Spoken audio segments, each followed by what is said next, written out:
বিএনপির আয়োজিত আজকের এই সদস্য সংগ্রহ এবং পুরাতন সদস্যের নবায়ন অনুষ্ঠানের সম্মানিত সভাপতি, সিদ্ধিরগঞ্জ থানা বিএনপির ভারপ্রাপ্ত সাধারণ সম্পাদক, ৪ নং ওয়ার্ড বিএনপির সম্মানিত সভাপতি আবুল হোসেন, আজকের অনুষ্ঠানের প্রধান অতিথি নারায়ণগঞ্জের গণমানুষের নেতা, নারায়ণগঞ্জ সিদ্ধিরগঞ্জ ফতুল্লাহ উন্নয়নের রূপকার, নারায়ণগঞ্জ জেলা বিএনপির সাবেক সভাপতি, বিএনপি জাতীয় নির্বাহী কমিটির অন্যতম সদস্য জনাব পীর মুক্তিযোদ্ধা আলহাজ মোহাম্মদ গিয়াসউদ্দিন সহ বিশেষ অতিথিবৃন্দ, আসসালামু আলাইকুম।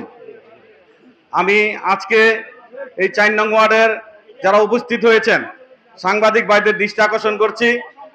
আমি আপনাদের কাছে একটি অনুরোধ জানাচ্ছি, আমরা যারা গিয়াসউদ্দিন ভাইয়ের নেতৃত্বে দ্বিতীয় স্বাধীনতা অর্জনে শরীক হয়েছি তাদের পক্ষ থেকে আপনাদের কাছে আবেদন, আপনারা লেখালেখি করবেন। আমরা আলহাজ মোহাম্মদ গিয়াসউদ্দিনকে আবারও নারায়ণগঞ্জ ৪ আসনে এমপি হিসাবে দেখতে চাই এবং তিনি এমপি হলে আমরা আমাদের নারায়ণগঞ্জের উন্নয়ন হবে এই আশা ব্যক্ত রেখে আজকের এই অনুষ্ঠান যারা আয়োজন করছেন তাদের ধন্যবাদ জানিয়ে আমার বক্তব্য শেষ করছি।